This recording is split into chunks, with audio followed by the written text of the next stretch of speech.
அப்பா வந்து he started his career as a film technician Vijaya Vauhini லேபில்.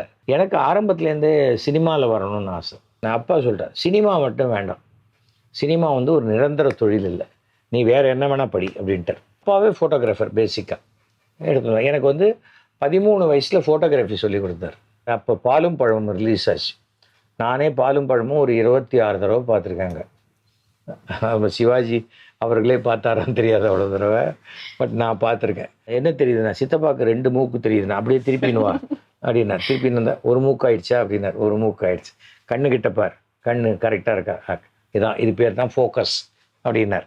படம் ரிலீஸுனாக்கா 2-3 நாள் வீட்டுக்கு வர மாட்டார். ட்ரெஸ்ஸு மட்டும் இங்கேருந்து போகும், ஒயிட் பேண்ட் ஒயிட் ஷர்ட் மட்டும் போகும். ஒரு படம் வந்து 20 பிரிண்ட்டு போட்டு 20 தியேட்டரில் ரிலீஸ் ஆகுதுன்னு சொன்னால் அந்த 20 பிரிண்ட்டையும் படம் பார்த்துட்டு தான் அனுப்புவாங்க. ரா ஸ்டாக்குக்கு இன்சார்ஜ்.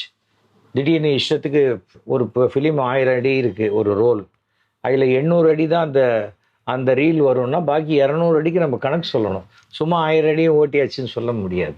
அப்பா நிறைய மேக்ஸிமம் பிளாக் அண்ட் ஒயிட் படங்கள் தான், அந்த பீரியடு பிளாக் அண்ட் ஒயிட் படங்கள் தான். இந்தியாவிலேருந்து அங்கே ஸ்ரீலங்கா போகிற எல்லா படமும் டியூப் நெகட்டிவ்னு எடுப்பாங்க. ஒரு நெகட்டிவ் இருக்கும், அதுக்கு ஒரு டூப் நெகட்டிவ் எடுப்பாங்க.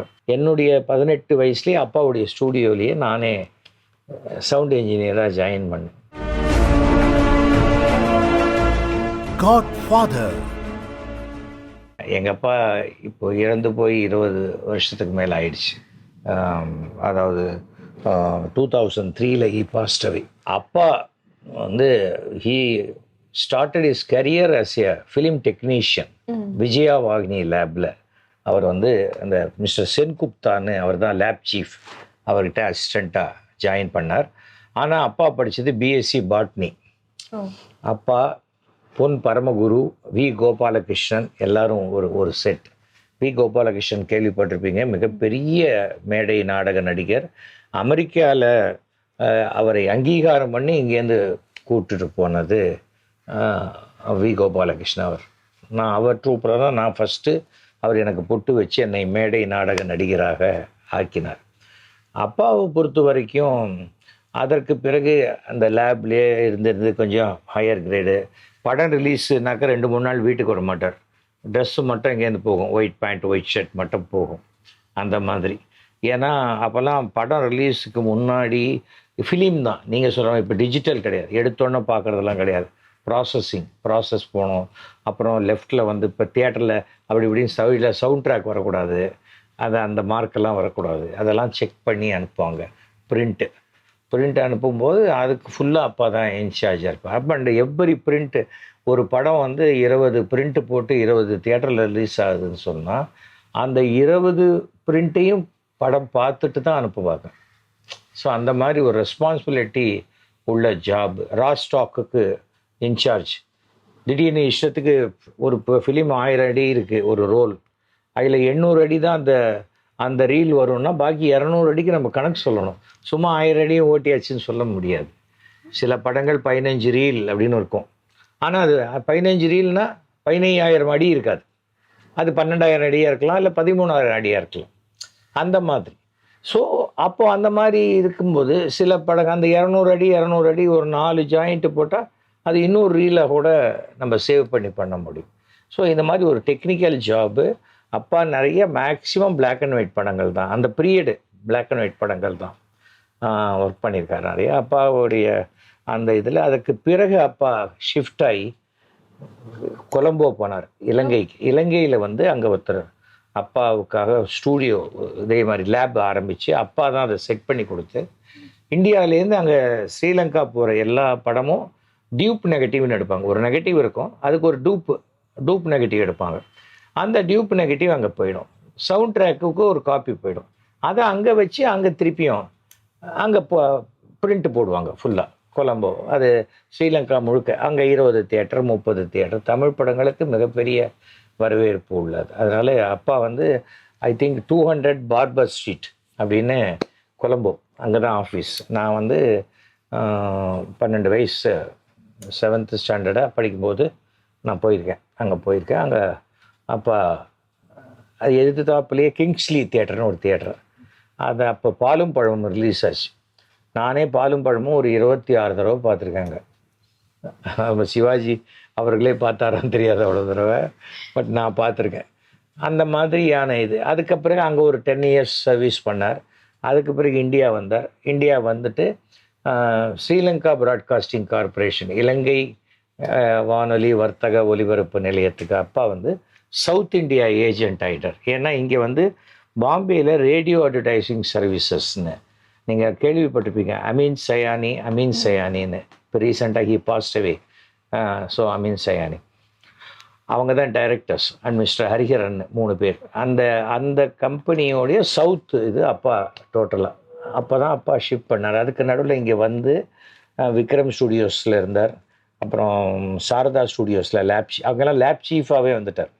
வந்து ஒரு ஸ்டேஜில் அப்போ இங்கே வந்துட்டார். இந்த லைன்லேருந்து இங்கே வந்து அப்போல்லாம் ரேடியோ சிலோனில் பாட்டு அதுதான் பாட்டு வரத்துக்கு மேக்ஸிமம் அது முழுக்க எங்கள் வழியாக தான் போகும். மஞ்சள் விரிஞ்ச பூக்கள்னு ஒரு படம், அதுதான் ஃபாசிலுடைய ஃபஸ்ட்டு படம்.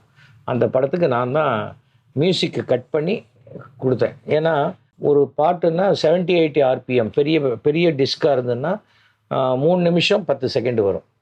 அதுக்கு அடுத்தது 45 ஆர்பிஎம்னா அதில் 4.5 நிமிஷம், அப்புறம் 16னா அதில் கட் பண்ண மாட்டாங்க, அப்படியே வரும். ஆனால் இந்த டிஸ்கில் மட்டும் வருது. நீங்கள் 4 நிமிஷத்துக்கு பாட்டு போட்டால் கூட 3 நிமிஷம் 10 செகண்டு கட் பண்ணணும். அது நான் பண்ணேன். ஸோ நான் என்ன பண்ணேன், என்னுடைய 18 வயசுலேயே அப்பாவுடைய ஸ்டூடியோலேயே நானே சவுண்ட் இன்ஜினியராக ஜாயின் பண்ணேன். எனக்கு ஆரம்பத்துலேருந்தே சினிமாவில் வரணும்னு ஆசை. அதனால் நான் எஸ்எல்சி முடித்து பியூசி முடித்து இந்த பக்கம் நீங்கள் வருவீங்க, இந்த தெருமுனையில் நடந்து போகிறோம் பஸ் ஸ்டாண்டுக்கு. நானே எங்கள் அப்பா எங்கள் அம்மா என்ன படிக்கலாம் இருக்கேன்னா உடனே சொன்னேன், நான் வந்து கேமராமேன் வின்சென்ட் கிட்ட அசிஸ்டண்ட்டாக ஒர்க் பண்ணலான் இருக்கேன். அதனால் நான் ஃபிலிம் இன்ஸ்டியூட் ஜாயின் பண்ணுறேன். அதுக்கு நடுவில் எங்கள் அப்பா ஃபிலிம் இன்ஸ்டியூட்டில் வேறு ஒரு விசிட்டிங் ப்ரொஃபஸராக இருந்தார். அசோக் குமார் கேமராமேனில் எங்கள் அப்பாவுக்கு கீழே படித்தது தான். அதனால் நிறைய பேப்பர்ஸ்லாம் ஆன்சர் பேப்பர்லாம் அப்பாவுக்கு. நான் என்ன பண்ணுவேன், நான் சொன்னேன், அப்பா சொல்லிட்டேன், சினிமா மட்டும் வேண்டாம், சினிமா வந்து ஒரு நிரந்தர தொழில் இல்லை, நீ வேறு என்ன வேணால் படி அப்படின்ட்டார். என்னடா அதுட்டு நடந்துகிட்டே இருக்கும், பஸ் ஸ்டாண்ட் வந்துட போகுது, என்னடா அப்படின்னு பார்த்தேன். சரி நான் வந்து ஏர் கண்டிஷனிங் இன்ஜினியரிங் படிக்கிறேன் அப்படின்ட்டேன். அப்போ எங்கள் அத்தை பையன் ராஜாராம்னா அவன் ஏர் கண்டிஷனிங் இன்ஜினியரிங் தான் படித்தது. சரி அத்தை பையன் படிக்கிறது நீ படிக்கிறது நல்ல விஷயம். எனக்கு என்னென்னா இந்த ஃபிலிம் இன்ஸ்டியூட்டுக்கு அடுத்த பில்டிங் இது. ஏன் அப்போவே நான் என்ன பண்ணுவேன், ஃபோட்டோ எடுப்பேன். இந்த கடைசியில் இந்த ஸ்டூடியோவில் லேபில் கடைசியில் 5 அடி 10 அடி எல்லாம் அந்த ஃபிலிம் பிட் இருக்கு இல்லையா, அது விழும். அதை எதுக்குமே யூஸ் பண்ண முடியாது. அதை தூக்கி போடுறதுக்கு பதிலாக அதை கட் பண்ணி அதை இப்படி கையை நீட்டினா அப்படி ஒரு 5 ஃபீட் அது நம்ம கையால் வந்து பார்த்தா அதை சுருட்டினா ஃபிலிம் ரோலுக்குள்ளே 38 ஃபோட்டோ எடுக்கலாம். ஸோ அதை வந்து நான் அந்த காட்ரேஜ் மட்டும் வச்சுருப்பேன். அதை கொடுத்து அந்த அப்பாவே ஃபோட்டோகிராஃபர் பேசிக்காக எடுத்துருவேன். எனக்கு வந்து 13 வயசில் ஃபோட்டோகிராஃபி சொல்லி கொடுத்தார். 12 வயசில் ஸ்கூட்டர் ஓட்டுறதுக்கு சொல்லி கொடுத்தார். ஆனால் ஓட்டக்கூடாதுன்ட்டார். சொல்லி கொடுப்பேன், ஆனால் லைசன்ஸ் வாங்கி தான் ஓட்டணும் அப்படின்னார். அந்த மாதிரி அதுக்கு பிறகு எல்லாமே ஃபோட்டோகிராஃபி. எங்கள் சித்தப்பா கல்யாணத்தும் போது ஃபோட்டோகிராஃபர் வரல. எங்கள் சித்தப்பா எங்கே உட்காந்துருக்காரு அப்படின்னு, அங்கே உட்காந்துருக்காரு. எத்தனை அடி தூரத்தில் இருக்காருண்ணா, 10 அடி தூரத்தில் இருக்கார். இல்லை வச்சு பார் அப்படின்னாரு கேமரா கொடுத்து. அது ஃபியூஜிகா 35SCன்னு ஒரு கேமரா.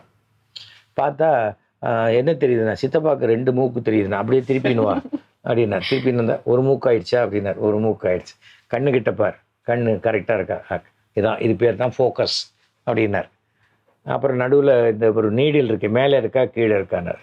மேலே இருக்குன்னா ஓவர் எக்ஸ்போஸ் ஆகிடும், படம் வெள்ளையாயிடும். ஸோ கொஞ்சம் டவுன் பண்ணிக்கோ. டவுன் பண்ணி சென்டரில் வருதா, சென்டரில் வருது, ஓகே இதுதான் கரெக்டு லைட்டிங். அவ்வளோதான் ஃபோட்டோகிராஃபி சொல்லி கொடுத்தாரு. எடு அப்படின்னார். கல்யாணத்தில் 5 ரோல் எடுத்தேன். 5 ரோல்னால் 5 இன்ட்டு கிட்டத்தட்ட பாருங்களேன் 38 ஃபோட்டோ. ஆனால் பார்த்தா மொத்தம் 3 ஃபோட்டோவும் என்னமோ சரியாக வரல, பாக்கி அத்தனையும் சரியாக வந்து நான் ஃபோட்டோகிராஃபர் ஆகிட்டேன்.